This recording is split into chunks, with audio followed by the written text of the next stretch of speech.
ঈদুল আজহার এখনো ৩ সপ্তাহের বেশি বাকি। এরই মধ্যে রাজধানীতে কোরবানির পশু কিনছেন কেউ কেউ, তবে দাম বেশি, প্রতি কেজি ৫২০ টাকা। ঈদুল আজহায় পছন্দের গরু কুরবানির মাধ্যমে ত্যাগের বহিঃপ্রকাশ করেন ধর্মপ্রাণ মুসলমানরা। অনেকে ১-২ মাস আগেই পশু কিনে খামারে রেখে দেন ঈদের সময় বাড়তি ঝামেলা এড়াতে। এবারও রাজধানীর বিভিন্ন খামার ঘুরে পছন্দের গরু কেনার চেষ্টা করছেন অনেকে। এবার প্রতি কেজি গরুর জন্য গুনতে হচ্ছে ৫২০ টাকা। সেই হিসাবে প্রতি মণ পড়ে ২০,৮০০ টাকা। তবে ওজন ছাড়াও মিলছে পশু।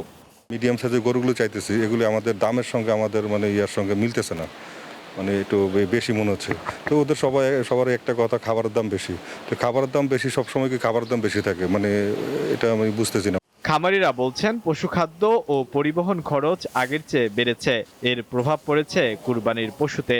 গত বছরের থেকে এবার খাবারের কস্টিংটা অনেক বেশি, কারণ খাবারের দাম বেশি এবছর মার্কেটে।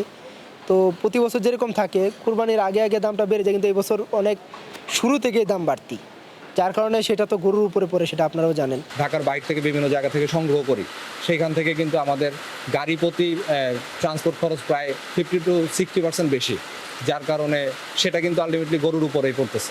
এই কারণে আমাদের গরুর কস্টিংটাও বেশি পড়তেছে। বরাবরের মতো এবারও কুরবানির জন্য ছোট গরুর চাহিদা বেশি বলে জানান খামারিরা। বড় গরু নেয় কেউ, সেই ক্ষেত্রে একটু দাম ওই তুলনায়, ছোট গরুর তুলনায় বড় গরুর দামটা কম আর কি। আলোয়ান খান, দীপ্ত সংবাদ, ঢাকা।